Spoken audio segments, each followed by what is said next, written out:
Good morning, everybody. Welcome back to another video. Today's video is all about my entire fashion design workflow as a modern fashion designer with no formal fashion design education. I didn't go to school for it. I actually went to school for music, and somehow I've found myself here running a brand and designing clothes. Everything I'm about to show you in this video is elaborated on in much more detail in my free Skool community.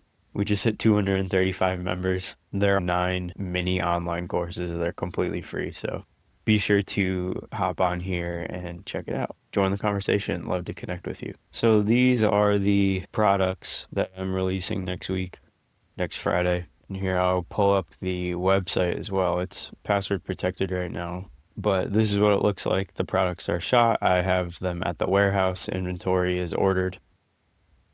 Packaging all set up, ready to go. These products didn't just come out of thin air, and I also didn't just use mock-up packs from like some free mock-up Adobe Illustrator mock-up pack. These are full custom cut and sew garments. I'm going to walk you through that process step by step. So my design workflow starts with a mood board. No sketches, no mock-ups, no pattern making, nothing yet. Just vibes, really. Curating a vibe and really locking that in and distilling it so it's clear and cohesive. When I'm making products, I don't just create one-off products. I'll usually design a whole outfit and then sell 3 or 4 products in a drop. Because that's my approach, I need to make sure that all of these pieces are really consistent and work well with each other. So I knew I wanted to do a jacket, I knew I wanted to do a pair of trousers, and I knew I wanted to do a button-down shirt of some kind. I'll actually pull this up and make the dot here. So this was is my pre-fall fit board that I made forever ago. This ended up turning into what I'm now calling P2, which is what you see here on the website. This is the first drop for P2. These pants and these jeans and this shirt in particular really stood out to me on this board.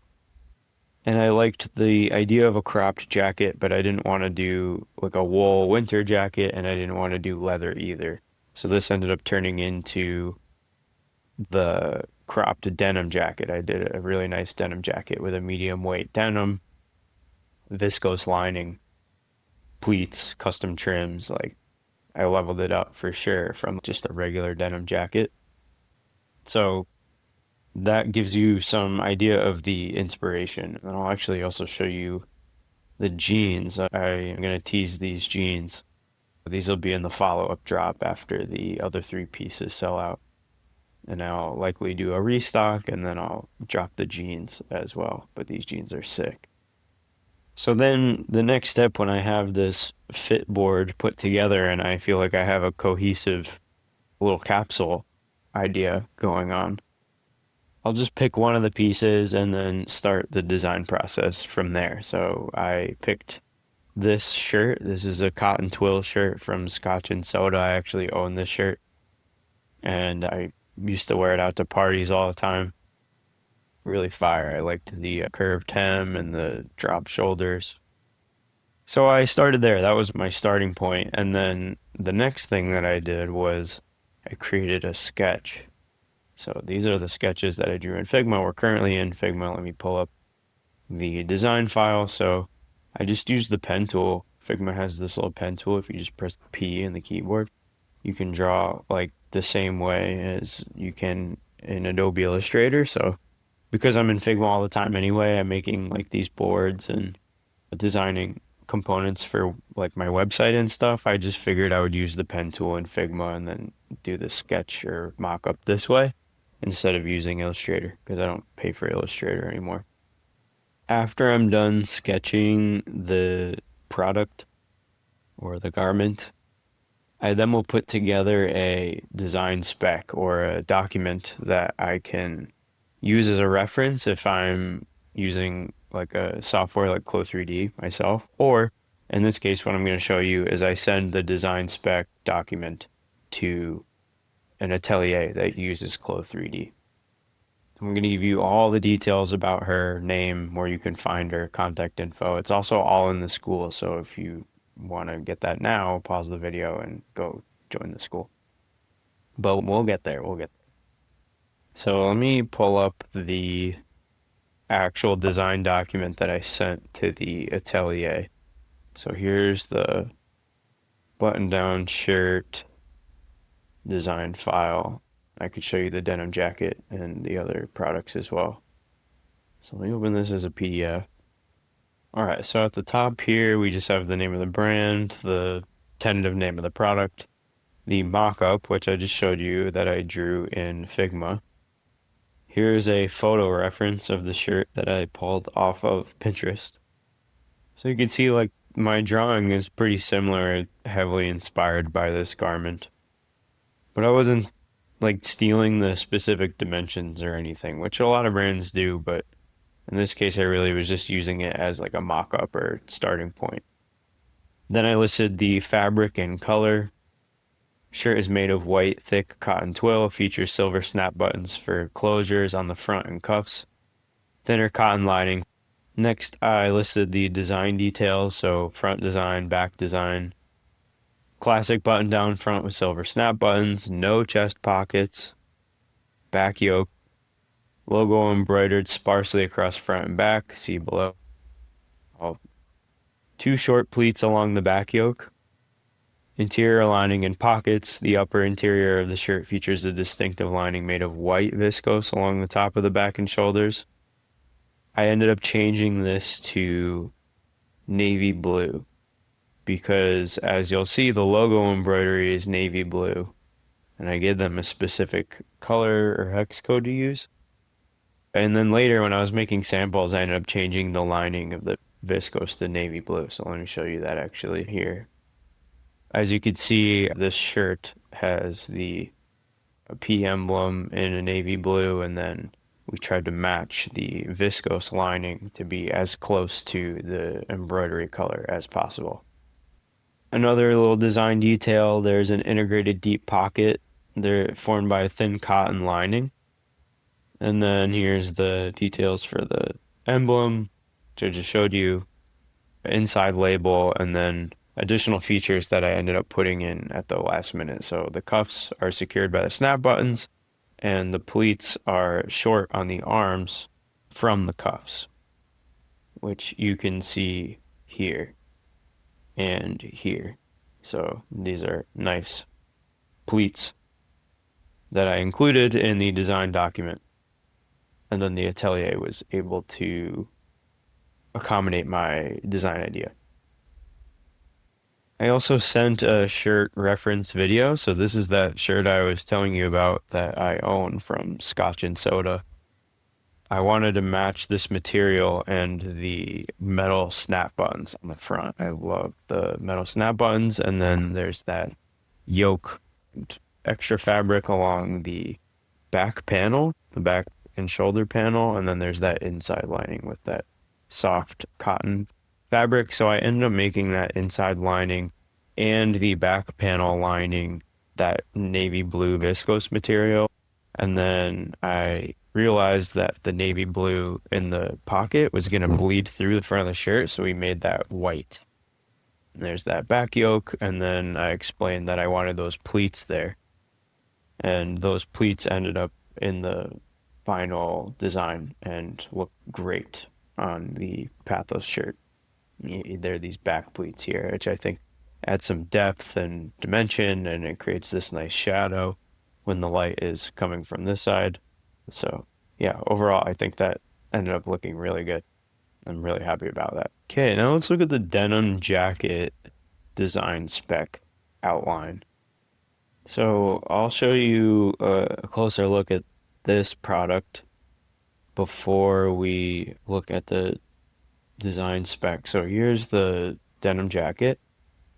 We got silver custom trims with the loop and hook style button closures, front pockets, and then pleats here on the wrists again. So I kept that consistent between both garments. I think that's a cool little detail.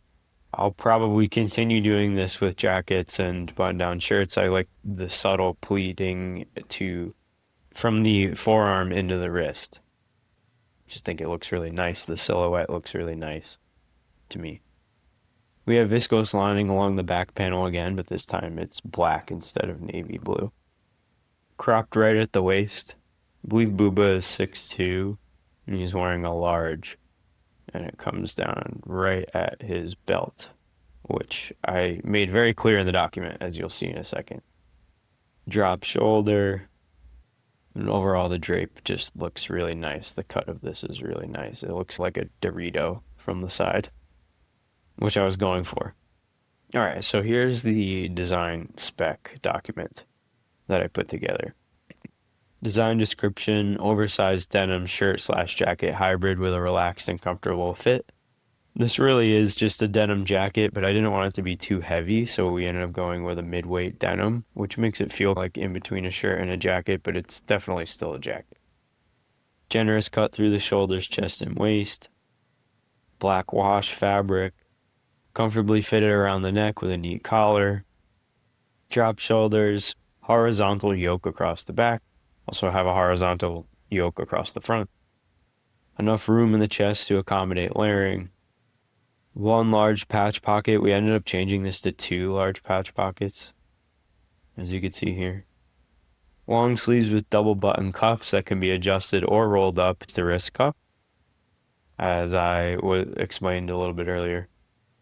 Double button closures on the cuffs, slightly curved and slightly cropped, sitting just below the belt for the hem. Button down front with round silver buttons, loose fit around the waist. Hem is slightly cropped and falls just below the waist. Silver round snap buttons. Double stitch seams throughout to handle wear and stress, especially at the shoulders and armholes. Same color stitching as fabric. And viscose lining along the yoke and shoulders to enhance comfort and give a smooth finish against the skin, which also assists in sliding the jacket on and off. Next, I have the photo and fit references. So here's a denim jacket/shirt hybrid that I was inspired by. Drop shoulder, front yoke, slightly curved hem, wrist cuff with 2 pleats and buttons. Photo references for the trims. And then on the last page, I include details for the chest emblem embroidery and the inside label with the logo. Next, I'll show you a design spec for a garment that I made samples of, but I actually didn't end up putting into production. I didn't love the sample, and my drop now, this upcoming drop is April 25th, so spring going into summer. I didn't want to do like a fleece track jacket. Definitely more of a fall winter piece, so maybe I'll come back to this. I'll probably circle back on it, change the design a little bit, maybe over the summer, and then potentially release something like this in the fall. This design spec is much more simple. There's a lot less going on, and I didn't want the design to be as complicated or detailed as the other products. So I just list the general overview, key features, and the logo, and that's pretty much it. So you might be watching this thinking like, oh, I've never done a design spec. I've never put together a document like that. I don't even know what a lot of those terms mean, like trims and hems and stitching. And that is totally fine because I'm going to actually show you how I use ChatGPT to help me put together these design specs. So this was from months ago. At this point, ChatGPT has come way further, so I'm sure it'll be way more accurate. But I'll just show you my exact conversation here. And it all started with me just asking a question and sending it some photos. Let me turn the Make the Dot plugin off for a second. Okay. These are photos of the Scotch and Soda shirt that I showed you earlier. And I just said, how would I describe this shirt design to an atelier? There seems to be a lining on the inside of the shirt that creates a deep pocket.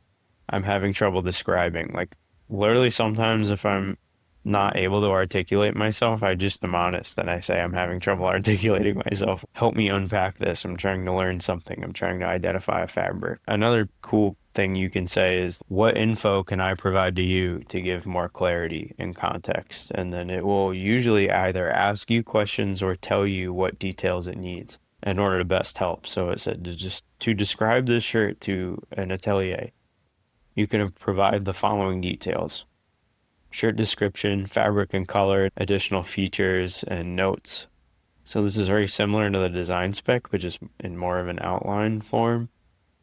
And then I had questions about the Scotch and Soda shirt. The care label on this garment mentions that the body is Oberstoff and the exterior is 100% cotton. The exterior is a twill, so it must be cotton twill. However, I'm unfamiliar with Oberstoff.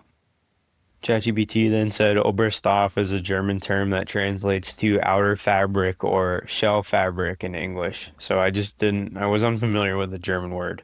And then ChatGPT helped me with the spec. So it incorporated the information about the 100% cotton twill fabric in the off-white color. I then took that information and put it in this document that I showed you earlier with my sketch and the photo reference, and then fabric and color, design details, logo embroidery. I basically needed an outline to tell an atelier how to recreate that shirt. That was my reference, but then take my own idea and incorporate it or integrate it. It's like that Scotch and Soda cotton twill fabric, but Pathos. Here's another chat I had with ChatGPT about designing a pair of jeans that I showed you. Basically, I had an idea. This is created with Midjourney. This is AI generated. It's based on a bunch of references that I had in a mood board. I was looking for clothing patterns to see if it could generate patterns, and it said that it couldn't generate patterns specifically, at least not yet. But it could help me with the design description and the measurements and details. I fed it the Midjourney image, and then it came up with this rough draft of a design description. Style: high-waisted jeans with a relaxed fit, loose and roomy through the thigh and leg, tapering slightly at the ankle. Details: front pleats for added volume, classic 5-pocket design, zip fly with a button closer, belt loops, slightly tapered hem. Key measurements and details. So it just breaks down all of those points in a little bit more detail, and then includes info about the fabric, seams, and hem. Okay, so after the design spec is done for each piece that I need made, I will then send the design spec or design document to a freelancer that uses a software called Clo, or Clo 3D. Her name is Osgore. You can find her on Fiverr, and I included the link and all of her information in the Skool community. But to show you this is real, and then I actually collaborate with this person often, here's my Fiverr dashboard. These are some of the deliverables. This is real, so I'm going to break this down. The first message that I sent to Osgore when we first started collaborating was back in December of 2023. And I said, "Hello, Osgore. I am the owner and creative director for Pathos of Things," and I included the link. "I'd like to hire you to help me finish a tech pack for an upcoming garment. I can provide sketches and ideas. In return, I will need pattern making and garment design in Clo 3D, source file for that Clo 3D pattern so I can either open it in my own Clo 3D or send it to my manufacturer, who actually also uses Clo 3D or has Clo 3D in-house. And then a tech pack that I will send to the manufacturer for making samples. Is this something we can work on together?" And then she said, "Yes, you're in the right place." I sent her that design document. This is just the first page of that jeans design document. And then I gave her more info about the wash. We talked a little bit more about what she can do and what I need and how much it will cost. And then I asked for process videos and 3D rotations. So here's a video reference that I sent her. I was like, "Can you just send me like literally exactly this, please?" And she was like, "Yeah, I can do that." And she sent me these, and they're perfect, and they're now on my website, and I post them on my social media all the time. So this is the power of using a 3D software to create real patterns, because it also doubles as content I use this as content all the time. So once Osgore goes through this process of creating the patterns and modeling these 3D renders on like a real, I don't know, a 3D model that's based on the dimensions of a real person, we get the fit right. We get it perfect. So the 3D model is based on the dimensions of a real person. Based on the dimensions of the model that I end up shooting the photo and video content for the brand with. So I want the clothes to be as fitted to them as possible. I don't want to have to get any pieces hemmed for models when we're shooting, right? Pretty much all professional models are like 6'1" or 6'2". So I use like an industry standard for the model height and weight within the Clo3D platform. And then I will have the manufacturer, or actually Osgore does this, she'll use this as the main size, and it will usually be a large or a size 32 pant.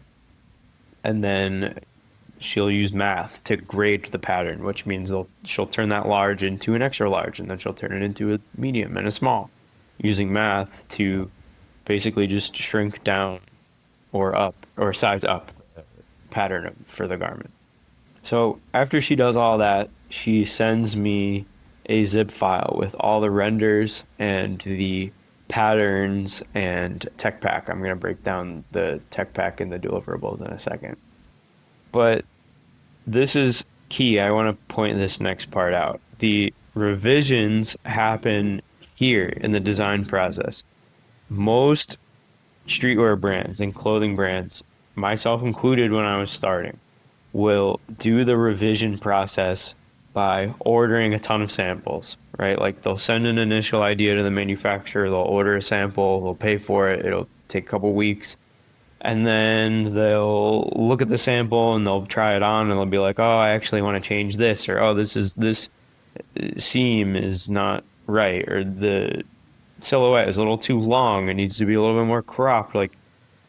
And then they'll send those revision requests back to the manufacturer. Manufacturer will make another sample, which the brand owner now is paying for again, and then it might not be perfect the next time either. That is the worst way to do it.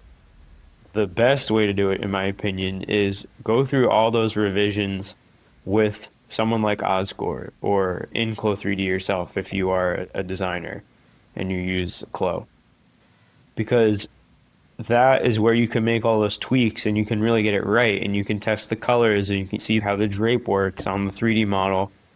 And then that way, when you send your tech pack and pattern to a manufacturer, they get the sample right the first time. And then in my experience, like for all of these products, I got the sample right the first time, and then I just was like, let's run it. Place a bulk order right now, send it to Pietro, let's get it in the warehouse. Compress the amount of time that it takes for me to get high quality products to market, because I don't have to go back and forth with the manufacturer multiple times just to get the sample right or the product right. So here's Osgore. She's from Turkey. She speaks English and Turkish, and she is a Clo3D pro. She's goated, in my opinion. So definitely leverage freelancers like Osgore while you're in the beginning stages of running a brand, but you also want to level up the product design, actually enter the arena as a designer. Or a creative director. A lot of creative directors will send their sketches and ideas to ateliers and then approve designs from the ateliers. I know for a fact that's what Pharrell does at Louis Vuitton because he said so in an interview. Let's actually pull up that clip. This is Pharrell Williams on his role at Louis Vuitton as a creative director. I consider myself to be a creative director. I also consider myself to be a fashion designer, but really where I see my role in the brand going is more in this way similar to like what Pharrell is about to say, where he's not a fashion designer per se, he's a creative director. He sends his ideas to fashion designers and ateliers, and he approves those ideas, and then he curates the overall vision and ties it all together. So here, let's watch this clip. I'm not a fashion designer. Sure, okay. How would you classify yourself if not a fashion designer? Oh, creative director for sure, yeah. And when I first came to the house, when I sat down with Bernard Arnault, the first thing I did was lay down like the 5 different pillars of what I wanted, what I saw the house doing with my leadership. And then we talked about core elements and codes that I wanted to change and essentially level up from where they were. He agreed on all of it. There's a reason why Wayfarers work the way they do. It's the frame, but it's also the shape. Aviators too. It just works.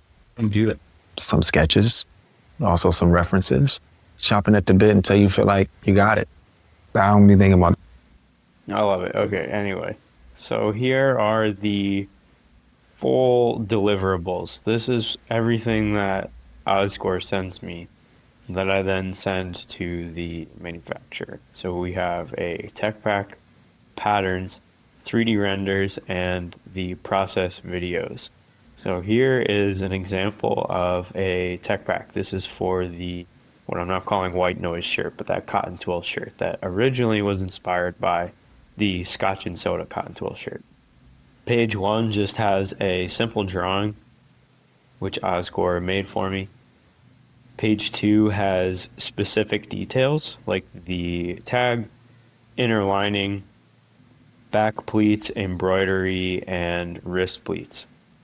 The fabric I need the manufacturer to source, as well as the colors, the details about the trims, which are the buttons, in this case the metal snap buttons, and then the logo references. Page 3 is how to measure. So actually when I imported this into Figma, it didn't process the numbers, but just imagine this is 1, 2, 3, like this is 4, like this is 5. And then if you go to the next page, you'll see 1, 2, 3, 4, 5, right? And all the references. So the manufacturer can see exactly what this distance should be, like exactly how many centimeters this should be in, exactly how many centimeters this should be in, etc. Then here are 3D renders. These are extremely accurate. We have some 3D render videos, like a mannequin spinning, another one for the denim jacket and jean, and this hat that I haven't put into production yet. I haven't even ordered samples for that hat yet, but I will. More 3D video renders, so here's that process video, but in vertical for TikTok and Instagram Reels. These videos tend to do really well as far as engagement on social media. Here's another one for the for the pants, the trousers that I'm releasing, and the process video for that hat I was talking about, but I haven't ordered samples for these yet. Here's the full screen horizontal Clo 3D screen recording design process. And this lives as the banner on my website here. So this is now used or repurposed as content and as a main component for my website. And then next, arguably the most important aspect of this is the pattern sheet. So Oscore also exports complete patterns that can be fed into a machine and then cut and sewn by the manufacturer with exact dimensions. So these centimeter references here, it's good just for reference, but really the real juice here is having this pattern set up with very specific dimensions, and then a machine is going to cut this, so it's like super accurate every time. So if all goes well and you end up getting these deliverables, I just package them up, put them in a zip file, and then send them straight to my manufacturer. So I'm gonna make a whole other long ass video about that manufacturing process, and I'll show you lots of screenshots from a recent order.